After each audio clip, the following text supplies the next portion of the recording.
माँ की ममता की कहानी। बात उन दिनों की है जब मैं 7-8 साल का था। मैं बहुत शरारती और शैतान लड़का था। मेरी माँ आज भी कहती है कि शायद ही कोई ऐसा दिन होता जिस दिन 2-3 जगहों से मेरी उलाहना नहीं मिलती थी।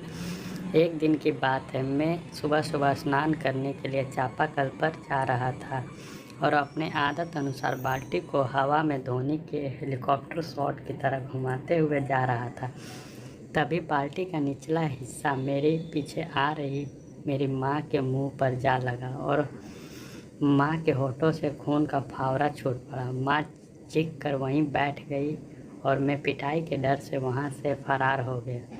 दिन भर मैं गांव के एक बगीचे में छिपकर अनजाने में हुई गलती के लिए पछताता रहा। शाम को अंधेरा होने पर मैं गांव में तो चला गया लेकिन घर नहीं गया। रात में खाने के समय मुझे न पाकर घर वालों को मेरी चिंता हुई तो वे मुझे ढूंढने निकले, मगर मैं कहीं न मिला और मिलता भी कैसे। मेरे छिपने की जगह माँ के अतिरिक्त कोई नहीं जानता था। अचानक टॉर्च की रोशनी मेरे चेहरे पर पड़ी और मैं पिटाई की कल्पना से सहम गया।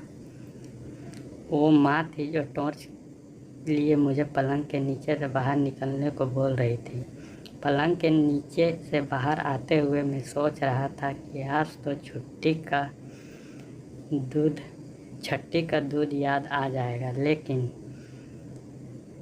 ये क्या, माँ ने न केवल पापा और भैया के मार से बचाया बल्कि अपने हाथों से खाना भी खिलाया, क्योंकि मैं मारे शर्मिंदगी के खाना ही नहीं खा रहा था। उसी दिन मुझे माँ की ममता, उदारता और सहनशीलता का एहसास हुआ।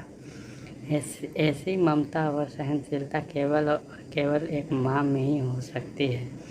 मैंने उसी दिन ये तय किया कि जीवन में ऐसा पल कभी दोबारा नहीं आने दूंगा जिस पल मेरे द्वारा मेरी माँ को कष्ट हो, और ईश्वर गवाह है कि मैंने अपने जीवन का हर निर्णय माँ की खुशी के लिए ही लिया है।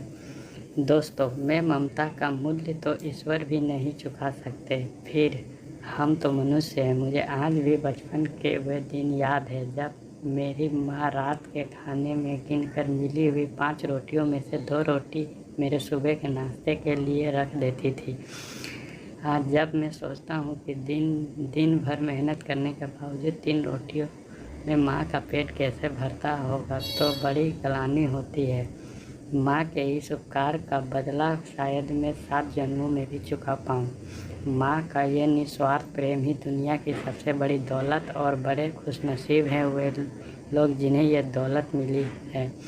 माँ के आंचल के घने छाँव में बैठकर जो सुकून मिलता है वह दुनिया में कहीं भी नहीं मिल सकता। भारत में युधिष्ठिर ने यक्ष के सवालों का जवाब देते हुए कहा था कि धरती से भी बड़ी माँ है, परंतु आज जब मैं ज़मीन के एक छोटे से टुकड़े के लिए किसी माँ का अनादर देखता हूँ तो सोचता हूँ कि कितनी बदनसीब है वे लोग जो अपने माँ की ममता और त्याग को भूलकर उनका अपमान करते हैं। कितने अभागे हैं वे लोग जो ज़मीन जायदाद के लिए अपने माँ बाप से मारपीट करते हैं। ऐसे लोगों के लिए तो मैं बस यही कहना चाहूँगा कि किसी भी परिस्थिति में अपने माँ बाप को कभी मत रुलाना, वरना उनके आंसुओं का सैलाब तुम्हारे जीवन की खुशियों को बहा ले जाएगा।